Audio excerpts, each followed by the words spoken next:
So chances are, if you've looked at the news recently, many of you may have come to the conclusion that it's possible that the world might be ending. And if you come to this conclusion like many of us have, you might really think like, wow, that sucks. And then there's a chance you might start spiraling a little bit and just sort of becoming more and more anxious and depressed, losing track of your mental stability. And this is really not good. And there's a lot of reasons why you should avoid doing this.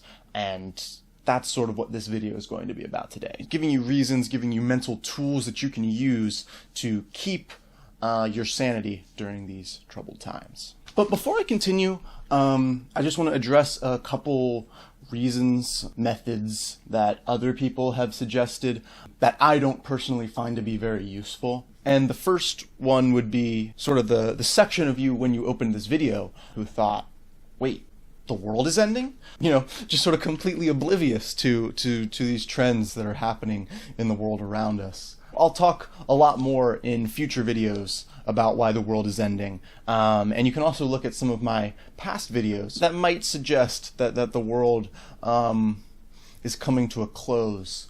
But for now, I mainly want to focus on sort of tools that you can use to keep your sanity regardless of what the situation in the world around you might be. Because this is going to be very, very useful and important in the times to come. Now, the second sort of set of bad reasons not to go crazy in the end of the world come from Eliezer. And he's an interesting guy. He wrote the book, If Anyone Builds It, Everyone Dies, which makes a pretty convincing case for the extremely high probability of human extinction if we ever create AIs that are significantly smarter than any human on Earth. But he made this sort of blog post a while ago called Eliezer's Unteachable Methods of Sanity. And I'll give him credit right off the bat. He calls these methods unteachable, and I definitely think that they are. I think that most of them are not very helpful to the average person. And he also sort of, I think, dismisses the question a little bit too much. I don't think he was quite giving like the people and journalists who were asking him for coping mechanisms to deal with the end of the world quite the respect that it deserved. But I'll just sort of run through these briefly. His first reason is that you should be an intelligent character, because a cliched character would go crazy during the end of the world. And you don't want to do that. You want to be an intelligent character. And I mean, sure, I'm sure that could be helpful to some subset of people, but I don't think most people sort of structure their goals in terms of the type of character in fiction they would like to be. So I don't think that's helpful to most people.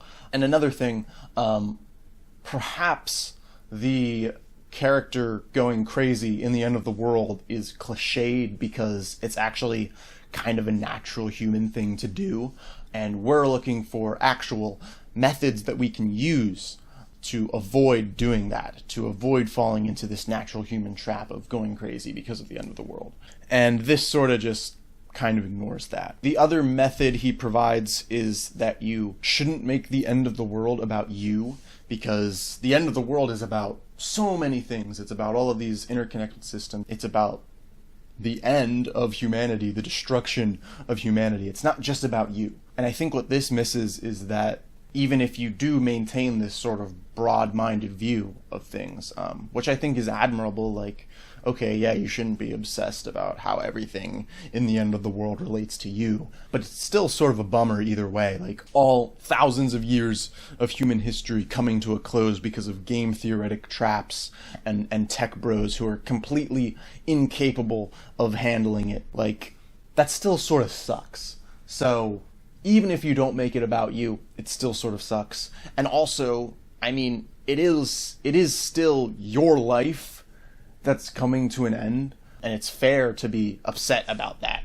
It's fair to be upset about your life specifically coming to an end. And then his last method or suggestion is that you just should decide to be sane and sort of do things with that in mind.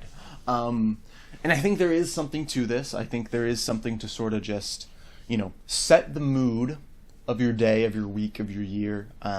Just sort of reminding yourself that, no, I am sane, even if it's not true. Just sort of like thinking these positive thoughts, fake it till you make it, stuff like this is actually helpful. So I will give him that.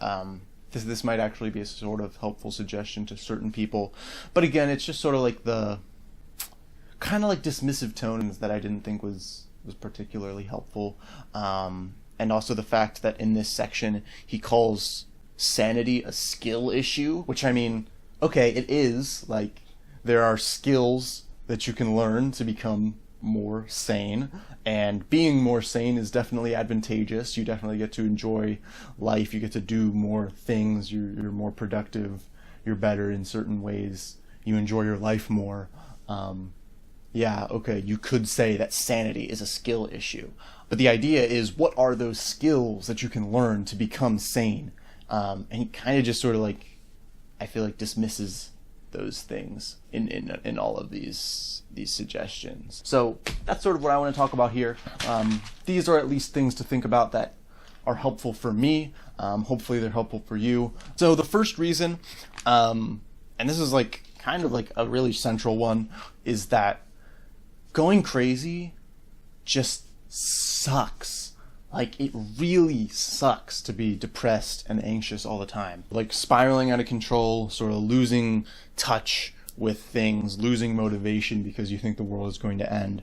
All of these things just really suck up a lot of chi, and it's just really not good for you, especially if you think that the world is ending soon.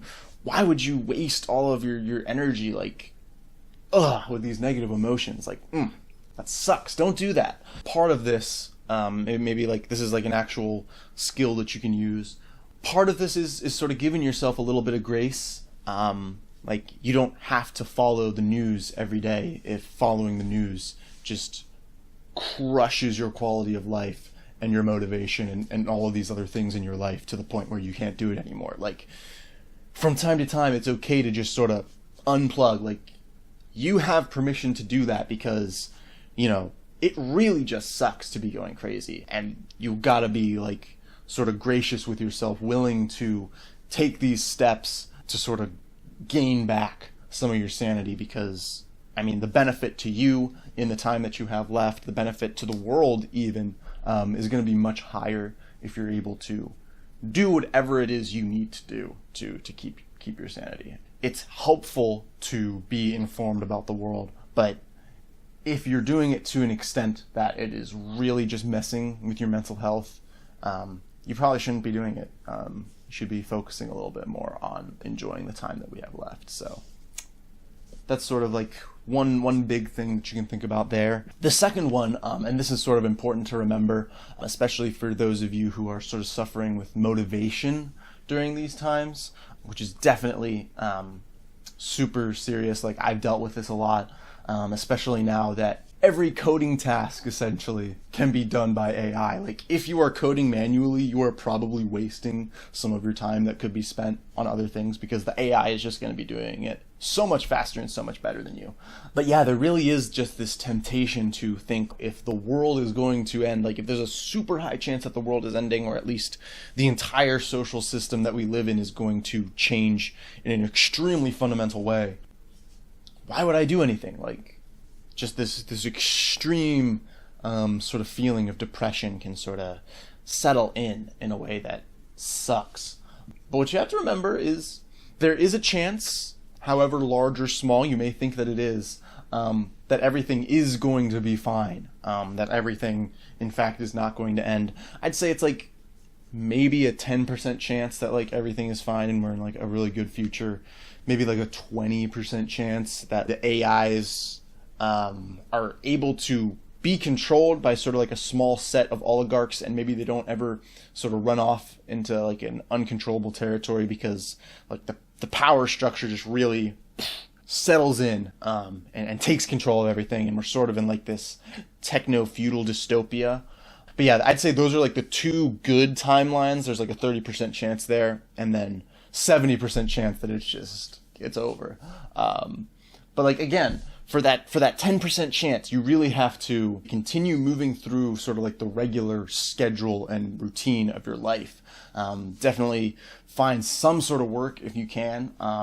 It kind of sucks if you can't. You know, these things are actually good for your mental health in general, and also there is a chance that everything's just going to be fine, and it's probably helpful to, get an education, get some savings if possible. Definitely just keep moving through the regular life things, because there is a chance that it could be useful for you, and it's also beneficial for your mental stability. Now, this next one might be a little bit weird to some of you, but this is that you already knew you were going to die, right? Like, you already knew that someday you were going to die, no matter what. And you also already knew that in 5 million years or something, the sun is going to expand and suck the earth into it.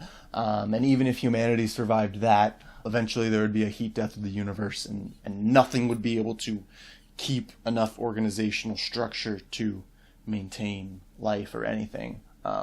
So eventually you're going to die, and your entire legacy on this mortal plane that we inhabit was eventually going to end. We already knew this. A lot of these methods that you may have used, perhaps, when you thought the apocalypse was more distant, those are still useful now. Sure, you now think that the end of everything that we know and love might happen in your lifetime, if not in the next 5 to 10 years. A lot of those coping mechanisms for dealing with your mortality, such as religion, which could be a helpful thing for some people, even if you are skeptically minded. Maybe just putting yourself in that mindset of, yes, there is a higher power, there is a broader reason for all of this, could be something very useful for you, just sort of as a strategy for keeping sanity. And there are other methods as well, if you aren't inclined to that. And, things haven't changed all that much, except that now the end times could potentially be very, very near. That's what I'll say about that.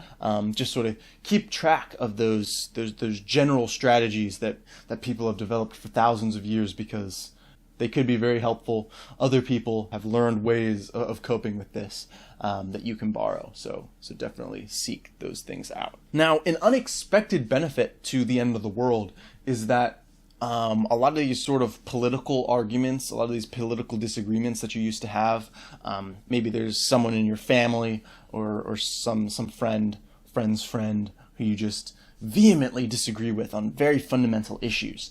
But what's going to happen is most people are going to come together and agree that the demon robots, sacrifices to Baal, all of these things are very, very negative. And you'll be able to come together with people you never ever thought you would be able to agree with in the past on these sort of fundamental questions. Like, wow, it really sucks that the data centers are making electricity 4 times as expensive as it used to, and that I can't get clean running water anymore. Everything's being sucked up by the robots. Wow, I really wish I was able to have a job. That would be really great. You'll sort of be able to come together with people that you never thought you would before. And community is a very, very helpful thing for maintaining your sanity in all times.